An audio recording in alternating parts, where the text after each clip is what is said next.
சேலம் கோட்டை மைதானத்தில் நடைபெறும் திமுக பொதுக்கூட்டத்தில் கமல்ஹாசன் மற்றும் பிரேமலதா உள்ளிட்ட கூட்டணி கட்சித் தலைவர்கள் பங்கேற்கின்றனர். ஆனால் இந்த கூட்டத்தில் காங்கிரஸ் முன்னாள் தலைவர் ராகுல் காந்தி பங்கேற்கவில்லை.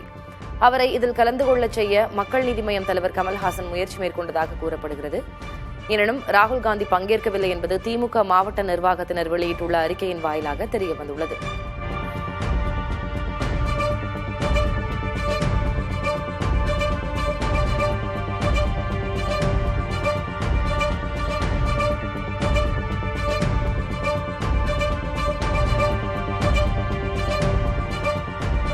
ராமநாதபுரம் அரண்மனை பகுதியில் நடைபெற்ற நாம் தமிழர் கட்சி தேர்தல் பொதுக்கூட்டத்தில் மூதாட்டி ஒருவர் மேடைக்கு சென்று சீமானை அணைத்து முத்தமிட்டு திரள் நிதி வழங்கிய சம்பவம் கவனத்தை ஈர்த்தது. இந்த நிகழ்வு கூட்டத்தில் கலந்து கொண்டவர்களிடையே நெகிழ்ச்சியை ஏற்படுத்தியது. தொண்டியைச் சேர்ந்த மாரியம்மாள் என்ற மூதாட்டி தன்னிடமிருந்த பணத்தை திரள் நிதியாக வழங்கியதோடு பின்னர் சிறுவர் சிறுமிகளும் தாங்கள் சேமித்த பணத்தை வழங்கினர். இதனை பெற்றுக்கொண்ட சீமான் அவர்களை அணைத்து பாராட்டினார். அதே கூட்டத்தில் பேசிய சீமான், ஆட்சிக்கு வந்தால் சுத்தமான குடிநீர், இலவச கல்வி மற்றும் தரமான மருத்துவ சேவைகள் வழங்கப்படும் என தெரிவித்தார்.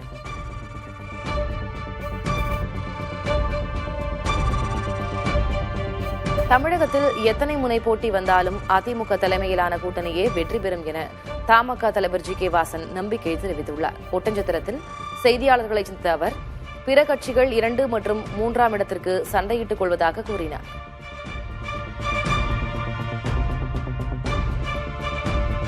ஐந்து முறை போட்டி கூட இருக்குன்னு சொல்றாங்க. 4 முறை அல்ல. எத்தனை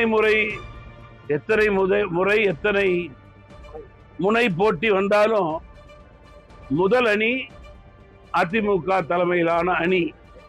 அந்த அணி வெற்றி அணி. அதனை உறுதிப்படுத்தத்தான் கூட்டணி கட்சி தலைவர்கள் தமிழகம் முழுவதும் சென்று கொண்டிருக்கிறோம். அதன் காரணமாக 2, 3 பற்றி எங்களுக்கு கவலை இல்லை. யார் வேண்டுமானாலும் 2, 3க்கும் சண்டை போட்டுக் கொள்ளலாம். ஒன்றிலே நாங்கள் இருக்கிறோம், அதை தக்க வைத்துக் கொள்கிறோம். அதற்கு யாருக்கும் இடம் கிடையாது. மக்கள் தொகை அடிப்படையிலான தொகுதி மறுவரையறைக்கு பிறகு மக்களவையில் தென் மாநிலங்களின் பிரதிநிதித்துவம் 23 விழுக்காட்டிலிருந்து 20.7 விழுக்காடாக குறையும் என முன்னாள் மத்திய அமைச்சரும் காங்கிரஸ் மூத்த தலைவருமான ப. சிதம்பரம் கவலை தெரிவித்துள்ளார். அனைத்து மாநிலங்களுக்கும் 50 விழுக்காடு இடங்கள் அதிகரிக்கப்படும் என்று மத்திய அரசு கூறியிருந்ததால் தமிழ்நாட்டின் இடங்கள் 39லிருந்து 58ஆக உயரும் என்று கருதப்பட்டது. ஆனால் தொகுதி மறுவரையறைக்கு பின் தமிழ்நாட்டின் மக்களவை பிரதிநிதித்துவம் 46ஆக குறையும் என்று அவர் சுட்டிக்காட்டியுள்ளார். அதே நேரம் உத்தரப்பிரதேசத்தின் மக்களவை பலம் மொத்த தொகுதிகள் 50 விழுக்காடு அதிகரிக்கப்பட்டால் 120ஆகவும் தொகுதி மறுவரையறைக்கு பின் 140ஆகவும் உயரும் என அவர் எச்சரித்துள்ளார். மக்கள் தொகையை கட்டுப்படுத்திய தென் மாநிலங்களின் குரல் நாடாளுமன்றத்தில் ஒடுக்கப்படுவதை தவிர்க்க மத்திய அரசு கொண்டுவரவுள்ள அரசமைப்பு திருத்தச் சட்டத்தை ஒன்றிணைந்து எதிர்க்க அவர் அழைப்பு விடுத்துள்ளார்.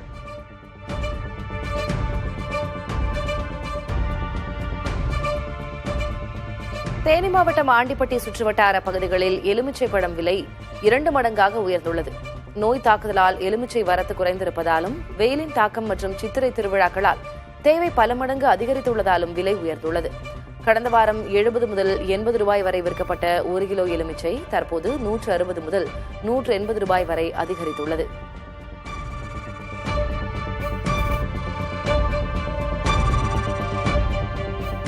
பாபநாசம் அருள்மிகு பாபநாசநாதர் உலகாம்பிகை திருக்கோயிலில் நடைபெற்ற தெப்ப உற்சவத்தில் ஏராளமான பக்தர்கள் பங்கேற்றனர். திருநெல்வேலி மாவட்டம் பாபநாசத்தில் அமைந்துள்ள இக்கோயிலில் சித்திரை திருவிழா கடந்த ஏப்ரல் 5ஆம் தேதி தொடங்கி கோலாகலமாக நடைபெற்று வருகிறது. 10ஆம் நாளில் தாமிரபரணி ஆற்றங்கரையில் உள்ள தெப்பக்குளத்தில் அழகாக அலங்கரிக்கப்பட்ட தெப்பத்தில் சுவாமி பாபநாசநாதரும் அம்பாள் உலகாம்பிகையும் எழுந்தருளினர். கரையில் திரண்டிருந்த பக்தர்கள் தீபம் ஏற்றி ஓம் நமச்சிவாய என பக்தி கோஷங்கள் எழுப்பி தெய்வ வழிபாடு செய்தனர்.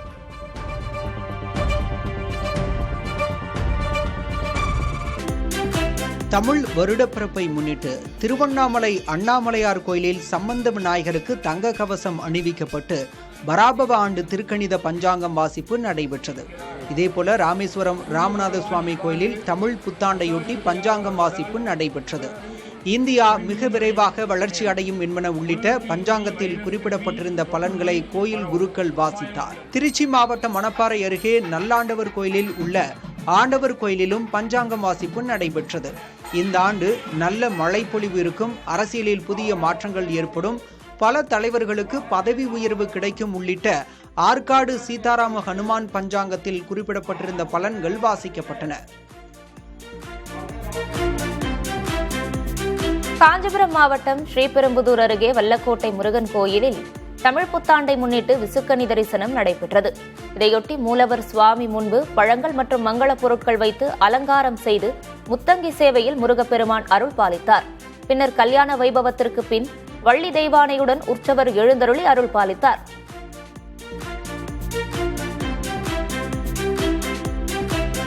தமிழ் புத்தாண்டை முன்னிட்டு விழுப்புரத்தில் உள்ள புகழ்பெற்ற 90 அடி உயர விஸ்வரூப ஆஞ்சநேயர் சிலைக்கு 5000 லிட்டர் பாலில் அபிஷேகம் செய்யப்பட்டது.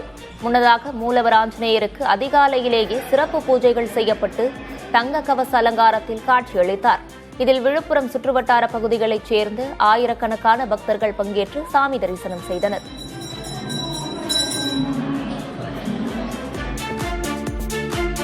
கள்ளக்குறிச்சி மாவட்டம் உளுந்தூர்பேட்டை அருகே குவாக்கம் கூத்தாண்டவர் கோயிலில் சித்திரை திருவிழா சாகை வார்த்தல் நிகழ்ச்சியுடன் தொடங்கியது. இதையொட்டி 7 கிராமங்களைச் சேர்ந்த பொதுமக்கள் கூழ் மற்றும் கஞ்சி குடங்களுடன் ஊர்வலமாக கூத்தாண்டவர் கோயில் அருகில் உள்ள அம்மன் கோயிலுக்கு வந்தனர். பின்னர் கோயிலில் மாவிளக்கு ஏற்றி படையலிட்டு வழிபாடு செய்து கூழ் மற்றும் கஞ்சியை பொதுமக்களுக்கு வழங்கினர்.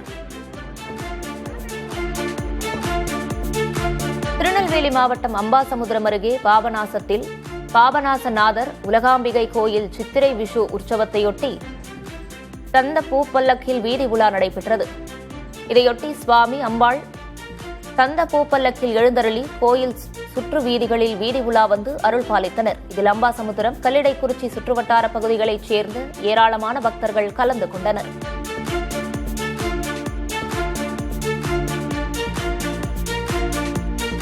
மதுரையில் அம்பேத்கர் சிலைக்கு மாலை அணிவித்து ஏபிவிபி அமைப்பினர் பாரத் மாதா கி ஜெய் என முழக்கமிட்டதால் விசிகவினர் வாக்குவாதத்தில் ஈடுபட்டனர். அம்பேத்கர் பிறந்த நாளையொட்டி மதுரை அவுட் போஸ்ட் பகுதியில் உள்ள அவரது சிலைக்கு ஏபிவிபி மாணவர் அமைப்பினர் மரியாதை செய்தனர்.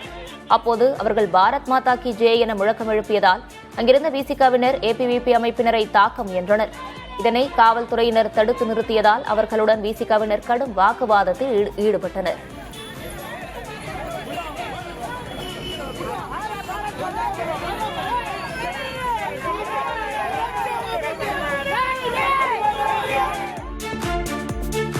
தமிழகத்தில் தேர்தல் விழிப்புணர்வை ஏற்படுத்த மாநில தேர்தல் ஆணையம் பல்வேறு நடவடிக்கைகளை எடுத்து வருகிறது. அதன் ஒரு பகுதியாக சென்னையில் உள்ள 16 தொகுதிகளிலும் உள்ள மாநகராட்சி பேருந்து நிழற்குடைகளில் வாக்களிப்பதன் அவசியம் குறித்த வாசகங்கள் இடம்பெற்றுள்ளன. நம்ம தங்கா காகம் சின்னத்துடன் எனது வாக்கு எனது உரிமை என்ற செல்ஃபி பதாகைகளும் வைக்கப்பட்டுள்ளன.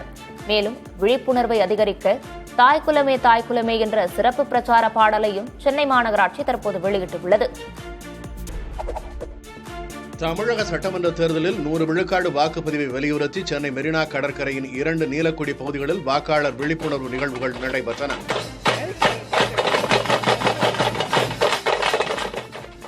மாநகராட்சி சார்பில் ஒருங்கிணைக்கப்பட்ட இதில் பொம்மலாட்டம், சிலம்பாட்டம், மல்லர் கம்பம் மற்றும் ஹிப்ஹாப் நடனம் போன்ற கலை நிகழ்ச்சிகள் மூலம் பொதுமக்களுக்கு வாக்களிப்பதன் அவசியம் குறித்து விளக்கப்பட்டது.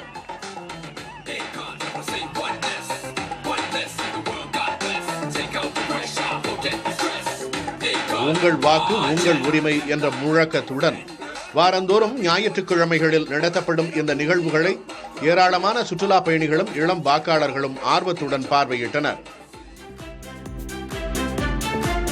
நீலகிரி மாவட்டம் நாடுகாணி சோதனைச் சாவடியில் தேர்தல் பறக்கும் படையினர் நடத்திய சோதனையில் திமுகவின் 8000 ரூபாய் மாதிரி கூப்பன்கள் பறிமுதல் செய்யப்பட்டன. வாக்காளர்களுக்கு விநியோகம் செய்வதற்காக சரக்கு வாகனத்தில் 375 கூப்பன்களை மறைத்து கொண்டுவரப்பட்டது தெரியவந்தது. கூப்பன்கள் மற்றும் வாகனத்தை பறிமுதல் செய்த அதிகாரிகள் அவற்றை தேவாலா காவல் நிலையத்தில் ஒப்படைத்தனர்.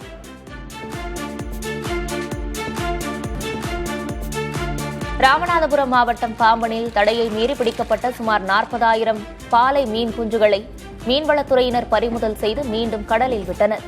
மன்னார் வளைகுடா கடல் பகுதியில் வாழும் புரதச்சத்து மிகுந்த பாலை மீன்கள் அதிகம் உற்பத்தியானாலும் 10 விழுக்காடு மட்டுமே கடலில் உயிர் வாழும். மற்றவை பிற மீன்களுக்கு இரையாகிவிடும் என்பதால் இவற்றை பிடிக்க தடை விதிக்கப்பட்டுள்ளது. இந்நிலையில் பாம்பன் மீனவர் ஒருவர் பாலை மீன்களை பிடித்து கேரள வியாபாரிக்கு விற்றுள்ளார். தகவல் அறிந்த மீன்வளத்துறையினர் கேரளா வியாபாரியை பிடித்து 20 பிளாஸ்டிக் பைகளில் இருந்த பாலை மீன் குஞ்சுகளை பறிமுதல் செய்து குந்துக்கால் கடற்கரையில் பத்திரமாக கடலில் விட்டனர்.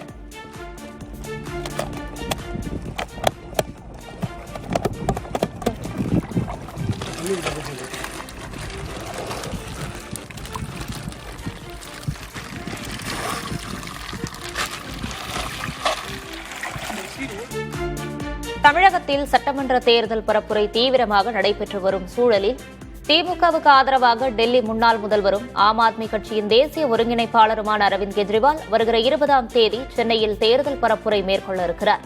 இதற்கான அறிவிப்பை அக்கட்சியின் தேசிய தலைமை தற்போது வெளியிட்டிருக்கிறது. 20 மற்றும் 21 ஆகிய 2 நாட்கள் திமுகவுக்கு ஆதரவாக தமிழகத்தில் அவர் தேர்தல் பரப்புரை மேற்கொள்ள உள்ளதாக தெரிவிக்கப்பட்டுள்ளது. ராகுல் காந்தி தேர்தல் பரப்புரையை தமிழகத்தில் இன்னும் தொடங்காத நிலையில் அரவிந்த் கெஜ்ரிவால் ஈடுபட உள்ளது அரசியல் களத்தில் பரபரப்பை ஏற்படுத்தியுள்ளது. சென்னை தியாகராய நகரில் எல்பிஎஃப், சிஐடியு, ஏஐடியுசி உள்ளிட்ட 8 ஆட்டோ தொழிற்சங்க நிர்வாகிகளை திமுக அமைப்பு செயலர் RS பாரதி சந்தித்தார்.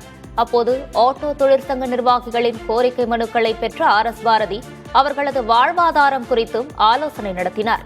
பின்னர் செய்தியாளர்களிடம் பேசிய RS பாரதி, திமுக மீண்டும் ஆட்சிக்கு வந்த பிறகு ஆட்டோ தொழிற்சங்கத்தினர் கோரிக்கைகளை முதல்வர் ஸ்டாலின் நிறைவேற்றுவார் என உறுதியளித்தார். கரூரில் திமுக நிர்வாகிகளுக்கு தொடர்புடைய இடங்களில் வருமான வரித்துறை சோதனை நடத்தி வருகிறது. திமுக நிர்வாகி பாலச்சந்திரன் நிதி நிறுவன அலுவலகம் மற்றும் நாவல் நகரில் உள்ள அவரது வீட்டில் வருமான வரித்துறையினர் சோதனை மேற்கொண்டு வருகின்றனர். சில தினங்களுக்கு முன்பு கரூர் தொகுதி திமுக வேட்பாளர் தியாகராஜன் பங்குதாரராக உள்ள ஜவுளி நிறுவனத்தில் வருமான வரித்துறை சோதனை நடைபெற்றிருந்தது. அதேபோல முருகேசன் என்பவரது கல்குவாரி, அவரது வீடு ஆகிய இடங்களிலும் சோதனை நடைபெற்றது குறிப்பிடத்தக்கது.